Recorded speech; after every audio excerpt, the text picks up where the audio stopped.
Good afternoon, everyone.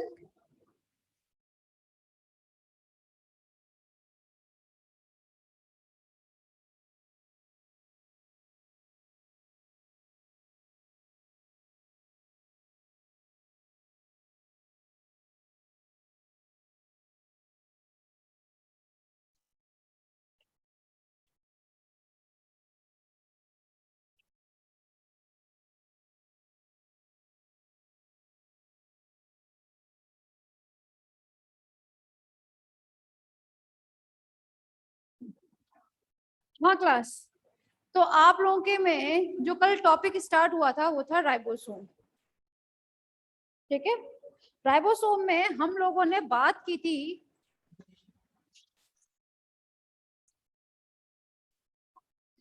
Ribosome के बारे में। हमने उसकी राइबोसोम क्या होते हैं, उनकी हिस्ट्री के बारे में, ठीक है, ये तो हमने बात की थी। लेकिन कल हम जो बात नहीं कर पाए थे that is the ultra structure.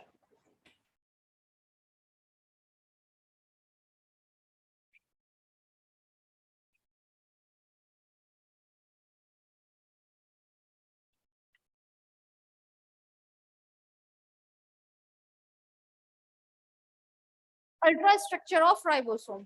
Ultra structure of ribosome की जब हम लोग क्लास बात करें तो देखिए आप लोग ये तो जानते हैं राइबोसोम किससे मिलकर बना होता है। तो आरआरएनए एंड प्रोटीन, ठीक है, दो चीजों से मिलकर बना होगा। जिसमें जो आपका आरआरएनए होता है, अगर हम बात करें, देखिए क्लास में यहाँ एक बात बता देती हूँ। राइबोसोम ये मिलकर बने हुए हैं आपके आरआरएनए एंड प्रोटीन के। ठीक, ये जो आरआरएनए होते हैं, क्लियर, अगर हम बात करें यहाँ पर 80s और या हम बात करें आपके 70s, ठीक है, तो दोनों में ही आरआरएनए का जो परसेंटाइल होता है वो अलग होता है। ना सिर्फ आपके आरआरएनए का बल्कि प्रोटीन भी आपको अलग अलग देखने के लिए मिलेगी। जैसे अगर हम बात कर रहे हैं आपके 70s की, तो 70s में आपके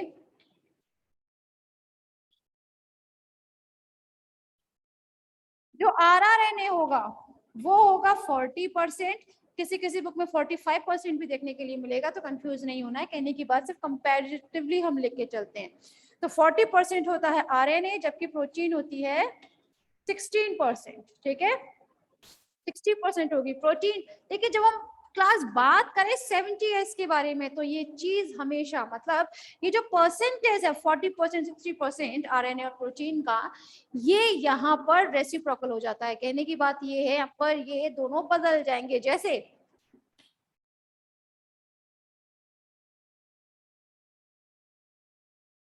70s में जो आरएनए होगा वो यहाँ हो जाएगा कुछ 60%, जबकि प्रोटीन होती है आपकी 40%। ठीक है, 40% होगी। आप लोग जानते हैं राइबोसोम कैसी होती है, नॉन मेम्ब्रेनस है।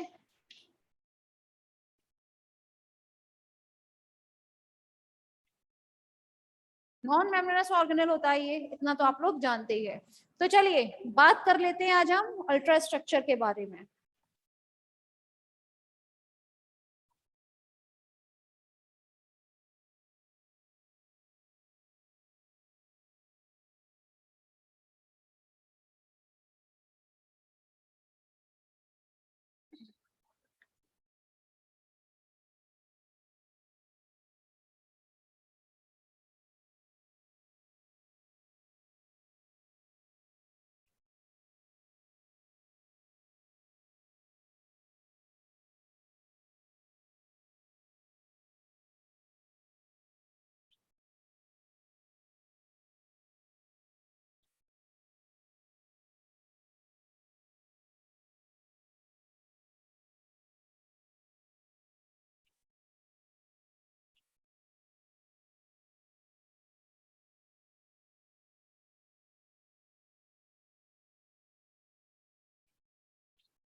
देखिए क्लास, यहाँ हम लोग बात करने वाले हैं आपके अल्ट्रा स्ट्रक्चर के बारे में, ठीक है ना। Ultra structure of ribosome. Ribosome में आप लोग जानते हैं कोई भी राइबोसोम है, चाहे 70S हो चाहे 80S, हमने कल भी बात की थी, उसे हम 2 सब यूनिट में डिवाइड करते हैं। 2 सब यूनिट कौन सी होती है? स्मॉल सब यूनिट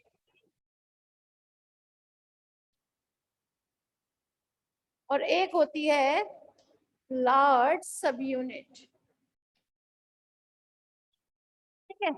अगर हम बात करें हमारे 70S की, तो 70S में स्मॉल सब यूनिट होगी 30S, जबकि लार्ज होती है 50S। लेकिन ये 30S एंड 50S किसमें होती है? आपकी 70S टाइप के राइबोसोम्स में। कहने की बात ये है, जो आपकी प्रोकैरियोटिक सेल होगी उसके साइटोप्लाज्म में, सेल के साइटोप्लाज्म में जो सब यूनिट्स हमेशा डिवीजन के उसमें रहती हैं, डिवाइड रहती हैं, वो कौन कौन सब यूनिट होंगे? 30S and 50S। वहीं अगर हम बात करें 80S में, तो स्मॉल सब यूनिट हो जाएगी 40S, लार्ज सब यूनिट हो जाती है 60S, ठीक है। और यही दोनों मिलकर क्या बना लेती है? आपकी 80S टाइप की राइबोसोम। और आप लोग इतना तो जानते हैं कि 80S राइबोसोम किसमें प्रेजेंट होता है? यूकैरियोटिक सेल में। क्लियर है? चलिए, यहाँ आपके सामने जो डायग्राम है क्लास, याद रखिएगा, ये है आपका 70S, मतलब प्रोकैरियोटिक सेल में जो आपके राइबोसोम्स प्रेजेंट होते हैं उसका ये डायग्राम यहाँ पे शो किया गया है। यहाँ पर देखिएगा 2 सब यूनिट है, it is a small subunit and this is a large सब यूनिट। क्लियर? दूसरी खास बात, स्मॉल सब यूनिट है तो जाहिर सी बात है 70S में स्मॉल सब यूनिट कितने की होती है? 30S की, और लार्ज सब यूनिट हो जाती है आपकी 50S की। क्लियर है? अब देखिएगा यहाँ पर जो आपकी स्मॉल सब यूनिट होती है क्लास, इस यूनिट में ये एक तरीके से कैप लाइक स्ट्रक्चर में होती है। कैप समझते हैं ना, कैप, तो कैप लाइक स्ट्रक्चर में मौजूद होता है ये। लेकिन ये कैप जो है बीच में से यहाँ पर कॉन्ट्रेक्शन देखने के लिए मिलता है। ये जो 30S है, ये 30S राइबोसोम में यहाँ पर क्या देखने के लिए मिलेगा? एक कॉन्ट्रैक्शन देखने के लिए मिलता है, और इस कॉन्ट्रैक्शन की ही वजह से क्या हो जाता है? ये जो आपका 30S है ये आपके 2 पार्ट में डिवाइड हो जाता है, ऐसा हमें लगता है, बट एक्चुअली में डिवाइड नहीं होता है। कॉन्ट्रैक्शन तो होगा लेकिन बहुत ज्यादा नहीं हो जाएगा, इतना नहीं होगा कि उसमें डिवीजन हमें देखने को मिल जाए, बस हाँ कॉन्ट्रैक्शन जरूर होगा। तो it is a cap like structure.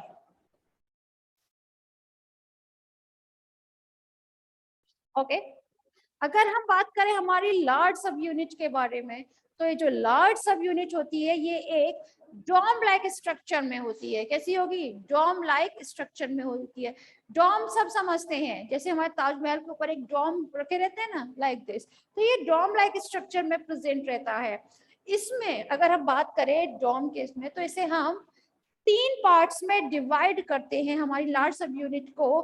First है सेंट्रल प्रोट्यूबरेंस। ये जो सेंट्रल प्रोट्यूबरेंस होता है, it is a outgrowth of large सब यूनिट। आप लोग देखते हैं जैसे कोई कैप होती है, तो कैप में ऊपर की तरफ चोटी निकली हुई रहती है, सेम वही कंडीशन होती है यहाँ पर इसकी। अगर मैं ये चाहूं तो इसे यहाँ से पकड़कर इसे यहाँ पर रखा जा सकता है, ठीक है। याद रखिएगा, यहां से इसे उठाकर यहां रखा जा सकता है, इसीलिए ये जो पार्ट है ना, ये पार्ट मैंने आपका इसी का बनाया हुआ है। देखिए, दिस इज अ लार्ज सब यूनिट, ये देखिए, ठीक है। ये अगर मैं चाहूँ तो इसको यहाँ से उठाकर इसको यहाँ रख सकती हूँ बहुत इजीली। क्लियर है? तो यहाँ पर ये क्या होता है? ये आपका एक आउटग्रोथ होता है जो आपकी लार्ज सब यूनिट से होकर निकलता है, और इसे हम टर्म दे देते हैं सेंट्रल प्रोट्रूबरेंस। क्लियर? नेक्स्ट होता है इसके नीचे की तरफ, यहाँ ये देख रहे हैं, this is a vaulted seat. क्या कहा जाता है? वैल्यूटेड सीट। वही ये चीज छोटे छोटे ये जो आउटग्रोथ आप देख रहे हैं, इन्हें हम टर्म दे देते हैं, that is a lateral Crest. क्या कहा जाता है? लेटरल क्रीस्ट, ठीक है। तो ये है lateral crest, this is a vaulted seat and this is a central protuberance. Clear है? अच्छा, इसमें एक खास बात और समझिएगा क्लास, यहाँ पर हमारी लार्ज सब यूनिट और स्मॉल सब यूनिट एक दूसरे के साथ इस तरह अटैच नहीं होती, कभी भी हमेशा इस तरह एकदम टाइटली अटैच नहीं होती है। हमेशा ये स्मॉल सब unit, suppose it is a small subunit and it is a large सब यूनिट, तो हमेशा इन दोनों के बीच में एक गैप प्रेजेंट होता है। देखिए मैंने भी यहाँ पर एक गैप शो किया हुआ है, ठीक है ना। तो ये जो गैप होता है इसे हम बोल देते हैं टनल। क्या बोलते हैं इसे हम? Tunnel. This is a tunnel. Clear है? तो ये जो आपकी स्मॉल सब यूनिट है और लार्ज सब यूनिट हमेशा से एक दूसरे से एक टनल प्रेजेंट रहती है जो इन दोनों को अलग करेगी। लेकिन क्लास एक बात और याद रखिएगा, ये जो स्मॉल सब यूनिट और लार्ज सब यूनिट होती है हमेशा टनल को जो बनाती है that is known as a cleft. समझ में आया? एक बार फिर समझिएगा, क्लेफ्ट क्या होता है? आपका स्मॉल सब यूनिट और लार्ज सब यूनिट को बीच में से तोड़ने वाली जो होती है इसे हम बोलते हैं क्लेफ्ट। ठीक है, क्लेफ्ट के बनने की वजह से यहाँ पर क्या बन जाता है? एक टनल बन जाती है। टनल तो आप लोग वैसे भी जानते हैं what is the mean of tunnel. ठीक है, तो टनल सॉरी, टनल यहाँ पर फॉर्म हो जाती है 30s एंड 50s के बीच में। एक्चुअली क्लास इसका बहुत इंपॉर्टेंट रोल होता है, इस टनल का बहुत इंपॉर्टेंट रोल होता है। कैसे रहेगा समझने की कोशिश कीजिएगा। सपोज कीजिए यहाँ पर this is a cell. Clear? यहाँ पर प्रेजेंट है आपका न्यूक्लियस और न्यूक्लियस के साइड में है न्यूक्लियर मेम्ब्रेन। क्लियर? कल भी बताया था, आज फिर अपनी बात को समझा देते हैं। सपोज कीजिए आप लोग जानते हैं कि जो हमारा राइबोसोम होता है किसके काम आता है? प्रोटीन सिंथेसिस के। प्रोटीन सिंथेसिस को हमेशा 2 स्टेप्स में स्टडी करते हैं। फर्स्ट होता है transcription and second is translation. Transcription क्या होता है? तो ट्रांसक्रिप्शन डीएनए से एमआरएनए के बनने की जो प्रोसेस होती है उसे हम ट्रांसक्रिप्शन के नाम से जानते हैं। क्लियर है? तो कहने की बात ये है, ट्रांसक्रिप्शन में जो आपका एमआरएनए बनता है, क्या बनता है? एमआरएनए। ये एमआरएनए जब आपके राइबोसोम पर जाकर अटैच होगा, समझ रहे हैं? राइबोसोम पर जब जाके अटैच होता है तो इसी टनल के द्वारा जाता है। समझ में आ रही है? मतलब यहां से निकला ये आपका न्यूक्लियस से होते हुए एमआरएनए निकला, यहाँ पर प्रेजेंट है आपके small subunit and large सब यूनिट। दिख रहे हैं? यस। तो यहाँ पर ये स्मॉल सब यूनिट जो है और ये लार्ज सब यूनिट, इनके बीच में जो गैप प्रेजेंट होता है, टनल जो प्रेजेंट होती है, उसमें से होकर आपका एमआरएनए पास आउट होता है इस तरह से। ठीक है, या मैं ये कह सकती हूँ कि एमआरएनए जो है वो वहां पर स्टोर्ड हो जाएगा कुछ टाइम के लिए। एक्चुअली स्टोर्ड नहीं होगा, लेकिन यहाँ से अगर गुजरेगा ना तो ये आपका एमआरएनए, याद रखिएगा क्लास, अपनी बात को क्लियरली बता रही हूँ मैं यहाँ पर, कि जो एमआरएनए होता है हमेशा आपके लार्ज सब यूनिट पे जाकर जुड़ता है। कहाँ पर अटैच होगा ये? हमेशा तो लार्ज सब यूनिट पर अटैच होता है, जबकि स्मॉल सब यूनिट पर जाकर टीआरएनए जुड़ता है। क्या जुड़ता है? टीआरएनए। ठीक है, आप लोगों ने पढ़ा भी होगा, फर्स्ट ईयर में पढ़ाया जाता है, खैर अभी पढ़वाया जाएगा, खैर आप तो खुद ही फर्स्ट ईयर में अभी। जब हम लोग प्रोटीन सिंथेसिस पढ़ेंगे तब आप इस चीज को और अच्छे से समझिएगा कि स्मॉल सब यूनिट पर टीआरएनए जुड़ जाता है और लार्ज सब यूनिट पर एमआरएनए जुड़ता है। तो कहने की बात ये है, यहाँ पर जो एक टनल फॉर्म हुई है इन दोनों के बीच में, उसी में से होकर आपका एमआरएनए जाता है और होते हुए कहाँ जुड़ जाएगा? आपकी लार्ज सब यूनिट पर जुड़ेगा। ठीक है, तो ये तो बात रही इसके अल्ट्रा स्ट्रक्चर के बारे में। अच्छा, एक खास बात और समझिएगा, अगर हम बात करें यहाँ पे से, ये तो खैर क्लियर है, ठीक है।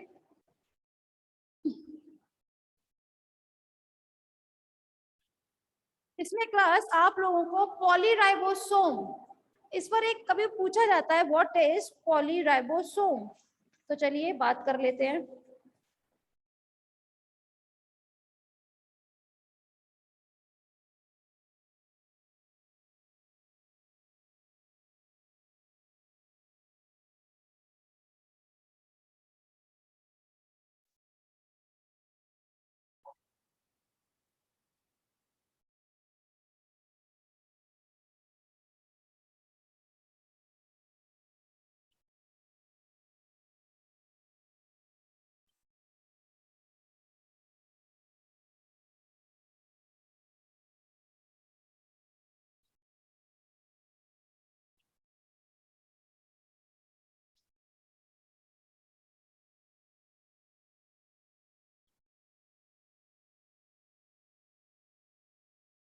Association and dissociation of ribosome, ठीक है। तो चलिए बात कर लेते हैं। ये जो आपका एसोसिएशन है, इसका मतलब होता है किस तरह से आपकी राइबोसोम की तो दोनों सब यूनिट है वो किस तरह जुड़ी हुई रहती हैं। पहली खास बात होता है क्या क्लास, सपोज कीजिए ये है आपकी कोई सेल, ठीक है, this is a nucleus and this is a nuclear membrane, और यहाँ बाहर प्रेजेंट होता है साइटोप्लाज्म। एक बात गांठ बांध कर रख लीजिए कि जिस वक्त आपकी प्रोटीन सिंथेसिस नहीं होती है, ठीक है, जब हमारे जो सेल्स हैं वो प्रोटीन सिंथेसिस जब नहीं कर रही होती, उस दौरान हमारी स्मॉल सब यूनिट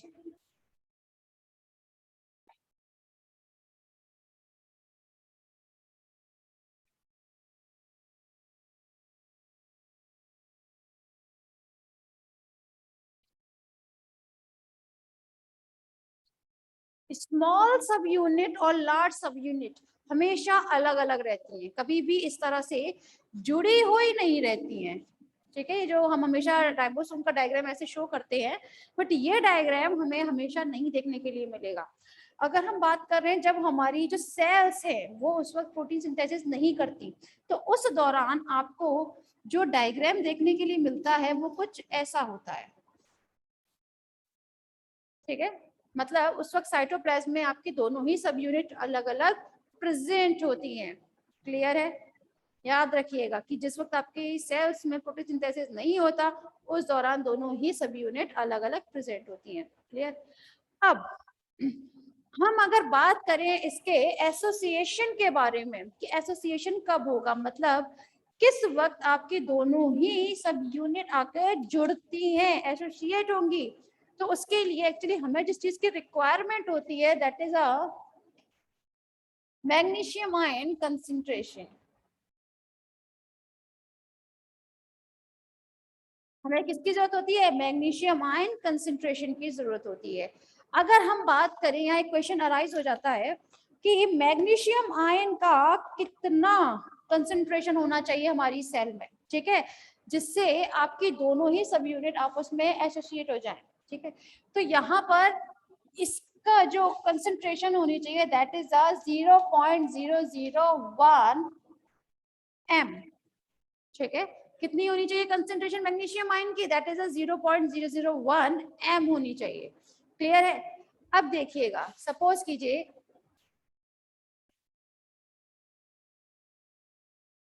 इस वक्त ये दोनों ही सब यूनिट अलग अलग हैं, ठीक है। क्लियर है? दोनों ही सब यूनिट अलग अलग साइटोप्लाज्म में प्रेजेंट हैं, लेकिन जिस वक्त हमारी सेल्स को क्या बनाना होगा? Protein synthesis. उस वक्त अगर सेल में 0.001 मैग्नीशियम आयन प्रेजेंट अगर होगा, तो उस दौरान आपकी दोनों ही सब यूनिट आपस में जुड़ जाती हैं। क्लियर है? तो मतलब एसोसिएट कब हो जाएंगी? जब मैग्नीशियम आयन की कंसंट्रेशन 0.001 एम हो जाएगी, उस वक्त हो जाएगी। क्लियर है? अब अगर हम इस मैग्नीशियम आयन की कंसंट्रेशन को थोड़ा सा बढ़ा दें, थोड़ा सा इनहांस कर दें, ठीक है, तो उस वक्त हमें जो देखने के लिए मिलता है that is 0.001 M magnesium ion की कंसंट्रेशन हमने इंक्रीज कर दी, थोड़ी सी इंक्रीज कर दी, तो उस वक्त आपको जो डायग्राम देखने के लिए मिलेगा वो कुछ इस टाइप का होगा।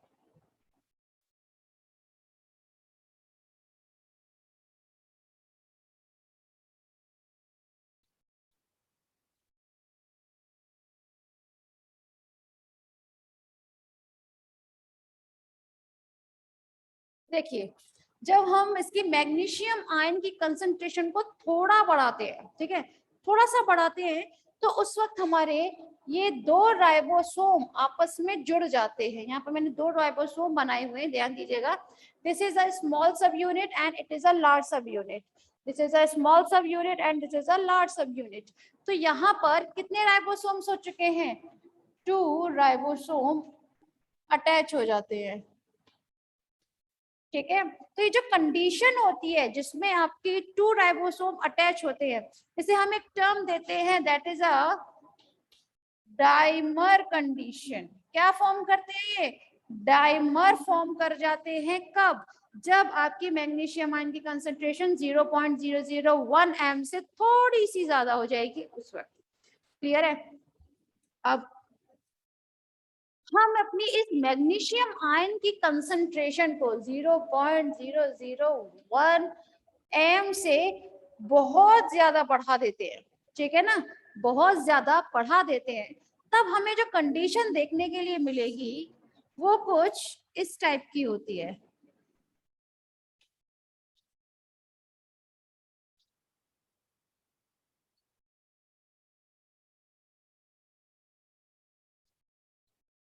ठीक है, यहाँ पर क्या होगा, जब हम लोग हमारी मैग्नीशियम आयन की कंसंट्रेशन को बहुत ज्यादा बढ़ा देते हैं तो उस वक्त हमें जो कंडीशन, ये देखिए यहाँ पर ढेर सारे आकर आपके राइबोसोम एक दूसरे के साथ जुड़ जाते हैं, जिसे हम बोल देते हैं it is a poly ribosome. क्या कहा जाता है इन्हें? Poly ribosome. क्लियर है? Poly ribosome. अब इस स्ट्रक्चर को थोड़ा समझने की कोशिश कीजिएगा। इट इज अ mRNA, ये जो मैंने लाइन ड्रॉ की हुई है, it is a mRNA। Clear? It is a small सब यूनिट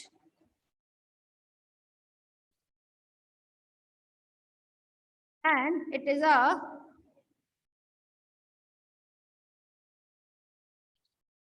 लार्ज सब यूनिट। क्लियर है? समझ में आ रही है? तो यहाँ पर क्या होगा, जब हम मैग्नीशियम आयन कंसंट्रेशन को बहुत ज्यादा बढ़ा देते हैं तो उस दौरान आपके mRNA पर आकर बहुत सारे राइबोसोम की दोनों ही सब यूनिट आकर एक दूसरे से जुड़ जाती हैं। क्लियर? और जो कंडीशन देखने के लिए हमें मिलती है उसे हम बोल देते हैं पॉलीराइबोसोम। पॉलीराइबोसोम क्यों कहते हैं? क्योंकि पॉली मीन होता है बहुत ज्यादा, राइबोसोम मतलब यहाँ पे राइबोसोम का जो नंबर है वो बहुत ज्यादा बढ़ जाता है, इसीलिए हम बोल देते हैं it is a polyribosome. Clear है? दूसरी खास बात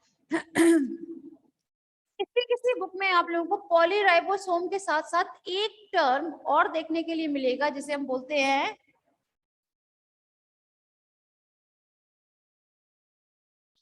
पॉलीसोम। क्या कहते हैं? ओ दिख नहीं रहा, इट इज अ पॉलीसोम।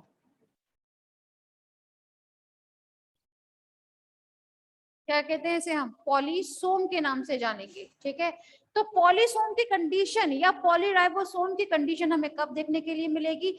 जब हम हमारे मैग्नीशियम आयन की कंसंट्रेशन को 0.001 एम से बहुत ज्यादा बढ़ा देते हैं। ठीक है, अब क्वेश्चन आता है कि पॉलीराइबोसोम होगा कब? ये कंडीशन जो है राइबोसोम्स की, जब आपके mRNA पर आकर बहुत सारे राइबोसोम अटैच होते हैं, तो ये कंडीशन कब देखने के लिए मिलती है? तो ये हमेशा तब होता है जब प्रोटीन बनती है, मतलब प्रोटीन सिंथेसिस के टाइम पर आपको पॉलीराइबोसोम कंडीशन देखने के लिए मिलेगी। क्लियर? अब देखिए यहाँ पर ये कंप्लीट होता है एसोसिएशन एंड डिसएसोसिएशन।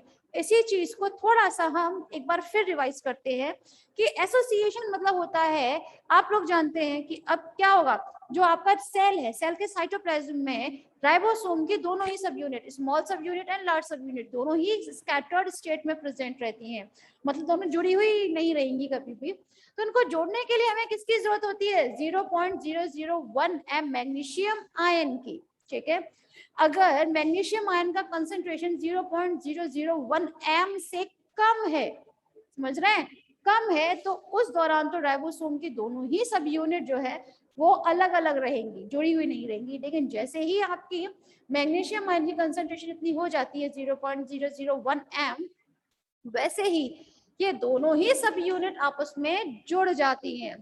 क्लियर है? और यहाँ पर बन जाता है इट इज अ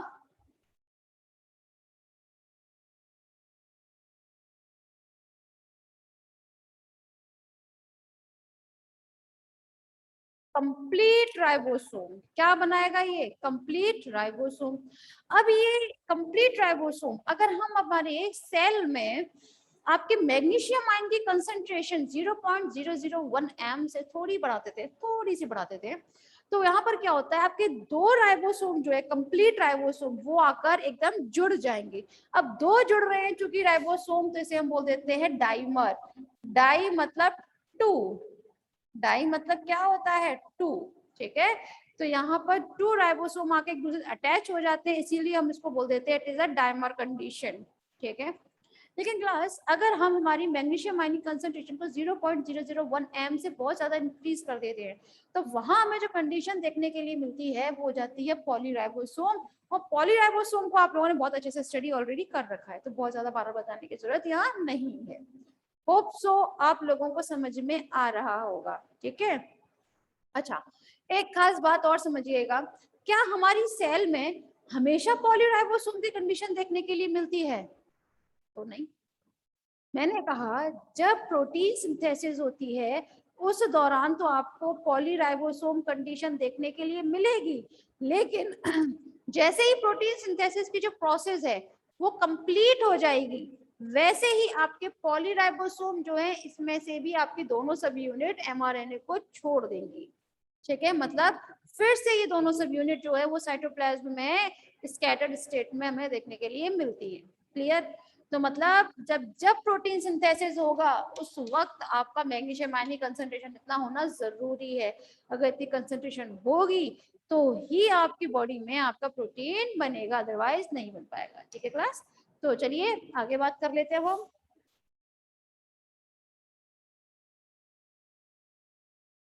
ये तो बात रही क्लास आपकी एसोसिएशन एंड डिसोसिएशन के बारे में, ठीक है। अब हम लोग आगे बात करेंगे इसकी बायोजेनेसिस एंड फंक्शन।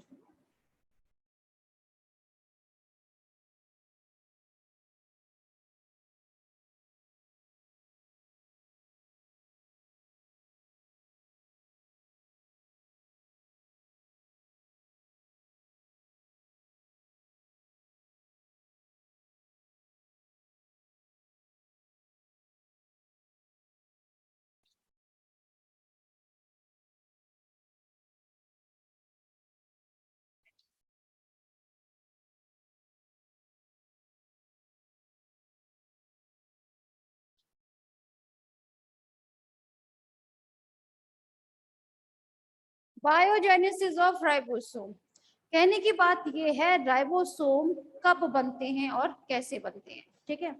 तो जरा ध्यान दीजिएगा,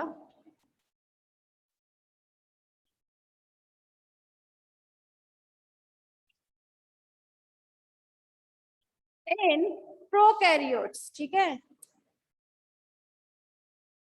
प्रोकैरियोट्स में क्या होगा, आप लोग जानते हैं कि प्रोकैरियोट्स में आपके में जो न्यूक्लियोलस होता है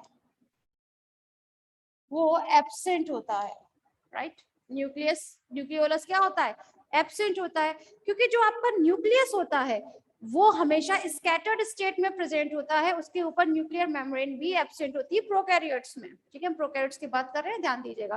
तो प्रोकैरियोट्स में आपकी क्या क्या चीज प्रेजेंट नहीं है, एक तो न्यूक्लियस जो है वो स्कैटर्ड स्टेट में प्रेजेंट होगा, उसमें न्यूक्लियोलस एब्सेंट होगा, साथ में जो न्यूक्लियर मेम्ब्रेन होती है वो भी आपको एब्सेंट देखने के लिए मिलेगी, ठीक है। आप जानते हैं कि जो आपका राइबोसोम होता है वो दो चीजों से मिलकर बना होता है, आरआरएनए एंड प्रोटीन, जो हमने थोड़ी देर पहले ही बात की है। क्लियर? आरआरएनए कहाँ बनेंगे, तो न्यूक्लियस में, न्यूक्लियोलस के अंदर, राइट। तो हमेशा याद रखिएगा कि जब आपके प्रोकैरियोट में न्यूक्लियोलस है ही नहीं तो फिर आरआरएनए कहाँ बनेगा, बन ही नहीं सकता। और अगर आरआरएनए नहीं बनेगा तो फिर राइबोसोम कैसे बन सकते हैं, इम्पॉसिबल है, राइट। लेकिन कंडीशन थोड़ी सी यहाँ पे डिफर देखने के लिए मिलेगी, कैसे, प्रोकैरियोट्स में न्यूक्लियस तो एब्सेंट होता है, ठीक है, न्यूक्लियोलस, लेकिन जब हम बात करें हमारी आरआरएनए के बारे में, ठीक है, तो ये आरआरएनए जो है ये सिंथेसिस होता है इन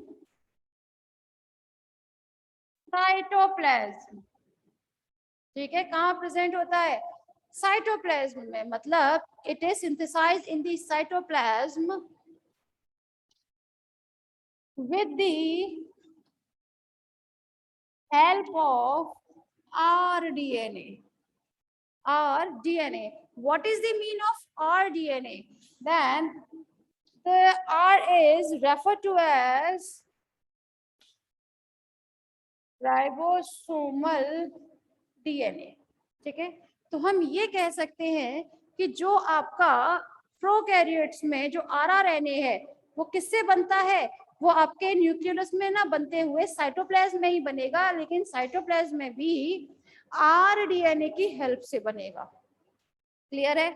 आरडीएनए मतलब राइबोसोमल डीएनए। ठीक, दूसरी खास बात अगर हम बात करें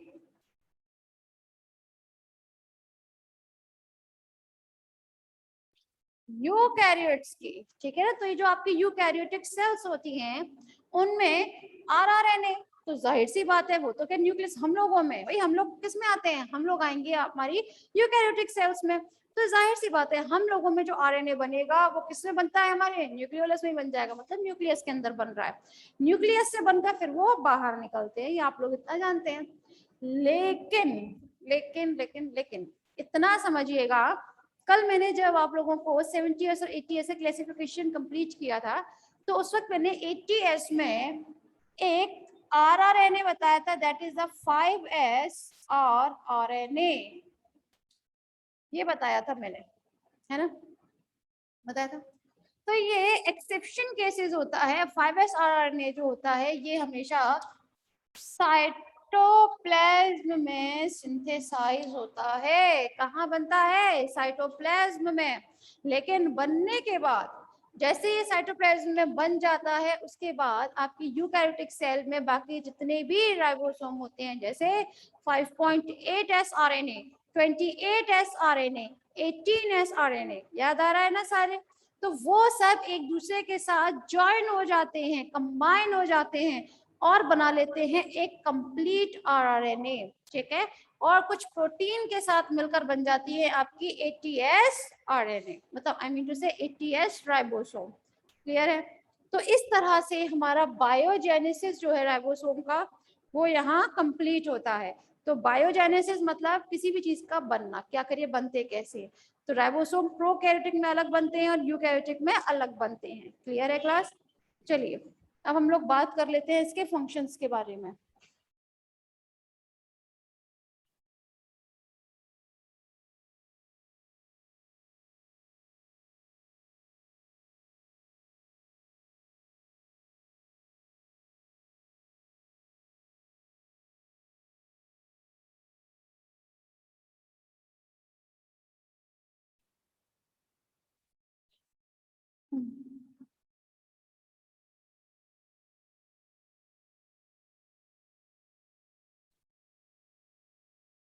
फंक्शन, राइबोसोम का एक ही फंक्शन होता है और वो आएगा प्रोटीन सिंथेसिस में। किसमें? प्रोटीन सिंथेसिस में। ठीक है, लेकिन क्लास एक खास बात समझिएगा, ये जो हमारा राइबोसोम होता है, ठीक है, वो हमेशा एक सांचे की तरह काम करता है। सांचा सब समझते होंगे, ये हमारे एक तरीके से एपरेटस, ऐसे एपरेटस की तरह काम करता है जैसे सबके यहाँ पर सैंडविच मेकर होगा, है ना, तो सैंडविच मेकर जो होता है उसमें आपके पास एक एपरेटस है सैंडविच मेकर का, ठीक है, जैसा भी है टाइप, आप क्या करते हैं, आप इस सैंडविच मेकर के इस एपरेटस के ऊपर आप हमारे आपके जितना भी मटेरियल होता है, जैसे भी आपको सैंडविच बनाना होता है उसको इस एपरेटस के ऊपर रखते जाते हैं, इस सांचे के ऊपर रखते जाते हैं। आफ्टर दैट से काम बंद करने के बाद आपको क्या मिल जाता है? आपको मिल जाती है एक कंप्लीट सैंडविच। राइट, समझ में आ रहे हैं? तो यहाँ पर जब हम लोग बात करें तो जो हमारा राइबोसोम है वो इस सांचे की तरह काम करता है, मतलब इस सांचे में, मतलब आपके राइबोसोम में एक्चुअली प्रोटीन, यहाँ पर हमें क्या मिल रही है? प्रोटीन मिल रही है। तो प्रोटीन बनाने के लिए जिस जिस चीज की जरूरत होती है वो सब चीजें आकर आपकी राइबोसोम में लग जाती हैं। कैसे लगेंगी? आप लोग जानते हैं जो स्मॉल सब यूनिट होता है वहां पर टीआरएनए लग जाता है। क्लियर? यहाँ आपका एमआरएनए लग जाता है लार्ज सब यूनिट पर। क्लियर? जो आपका राइबोसोम है वो तो बना ही आरआरएनए से होता है। क्लियर। साथ में कुछ यहाँ पर फैक्टर्स काम करते हैं। क्या काम करते हैं? Factors. For example IF1, IF2, IF3, ठीक है। What is the mean of IF? तो ध्यान रखिएगा, वैसे तो खैर ये सब चीजें हम प्रोटीन सिंथेसिस में डिस्कस करते हैं, बट चूंकि यहाँ टर्म्स आ चुके हैं तो थोड़ा सा देख लेते हैं। आई मीन होता है initiation factor. Initiation factor first, initiation factor second and initiation factor third. Clear है? समझ में आ रही है? आप लोगों ने हालांकि 12th में भी पढ़ा होगा प्रोटीन सिंथेसिस। तो जब प्रोटीन सिंथेसिस पढ़ते हैं तो उसे हम 3 स्टेप्स में पढ़ते हैं। First is initiation, second elongation, third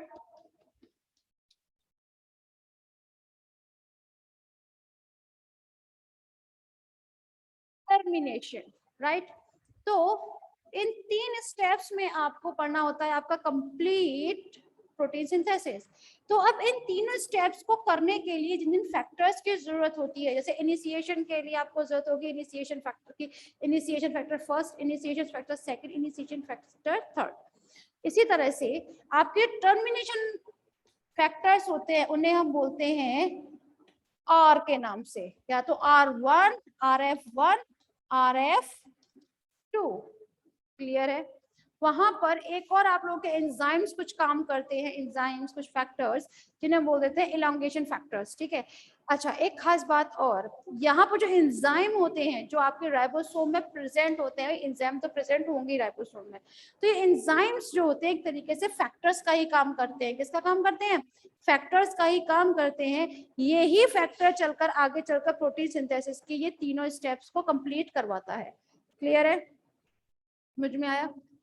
तो यहाँ पर इसका राइबोसोम का जो मेन फंक्शन होता है वो आपका प्रोटीन सिंथेसिस ही होता है, ठीक है।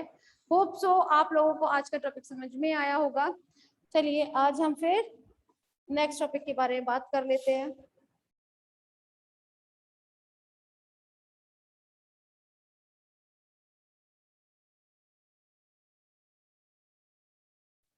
Next topic is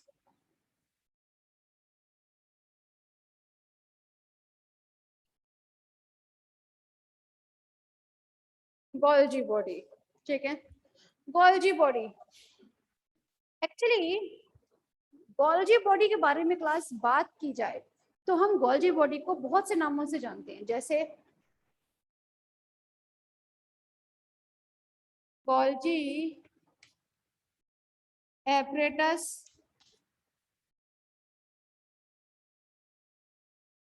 Golgi complex,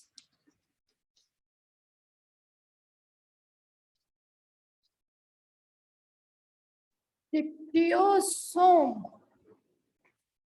क्या बोलते हैं? डिक्टियोसोम,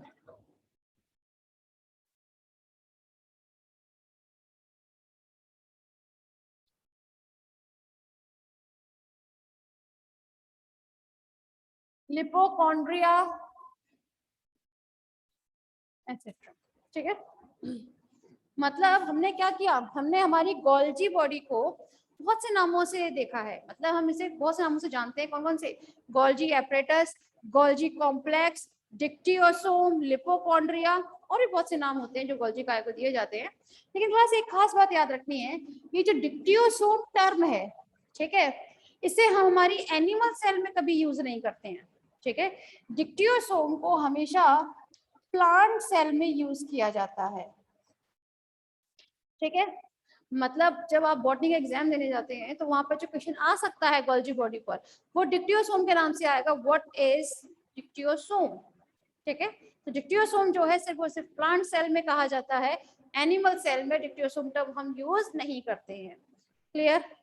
दूसरी खास बात, अगर हम बात करें हिस्ट्री की, ठीक है, तो गोल्जी बॉडी जो थी इसे डिस्कवर किसने किया था? एक साइंटिस्ट थे जिनका नाम था कैमिलियो गोल्जी। तो कैमिलियो गोल्जी ने इसे डिस्कवर किया था, ठीक है। और डिस्कवर किसमें किया था? तो इसे डिस्कवर किया गया था उसकी नर्वस न्यूरॉन्स में, यहाँ पर डायरेक्ट लिख देते हैं न्यूरॉन्स, ठीक है।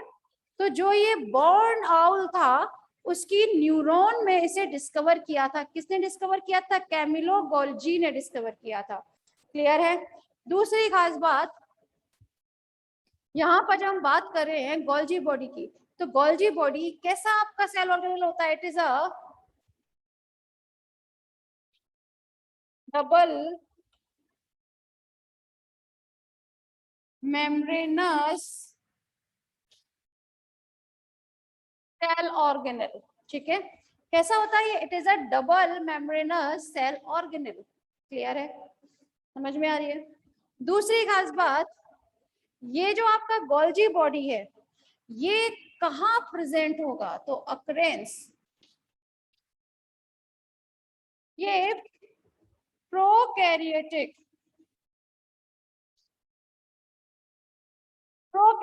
सेल में तो एब्सेंट होता है, लेकिन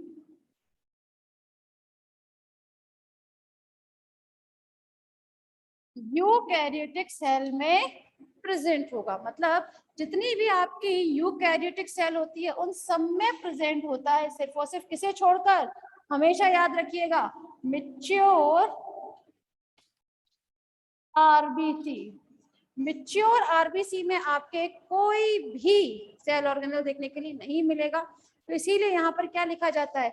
ऑल यूकैरियोटिक सेल्स में तो आपका गोल्जी बॉडी प्रेजेंट होगा, लेकिन आपके यूकैरियोटिक सेल के जितनी भी मैच्योर आरबीसी हैं उनमें ये एब्सेंट होगा, उसमें देखने के लिए हमें नहीं मिलेगा। क्लियर? चलिए अब हम बात कर लेते हैं इसके स्ट्रक्चर की। स्ट्रक्चर, तो क्लास ये जो स्ट्रक्चर है गोल्जी बॉडी का, ठीक है, पहली बात ये बनता कैसे है? आप लोग जानते हैं, चलिए मैंने यहाँ पर ये एक ER बना दिया है। इट इज अ ER मतलब एंडोप्लाज्मिक रेटिकुलम। एंडोप्लाज्मिक रेटिकुलम का यहाँ पर जो ये SER है, it is a RER and it is a SER।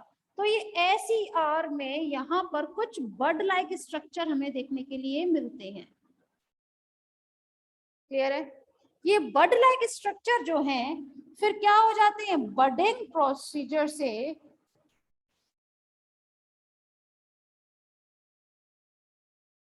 की बडिंग प्रोसीजर से ये बड जो है, जो आपके यहाँ बन रहे हैं वो यहाँ से टूट जाते हैं, ये इस तरह से, ठीक है। इस तरह से अलग आप लोगों को कुछ बंच देखने के लिए मिलते हैं इन बर्ड्स के, और इनके बर्ड्स के जो बंच होते हैं इन्हें हम एक टर्म देते हैं, दैट इज अ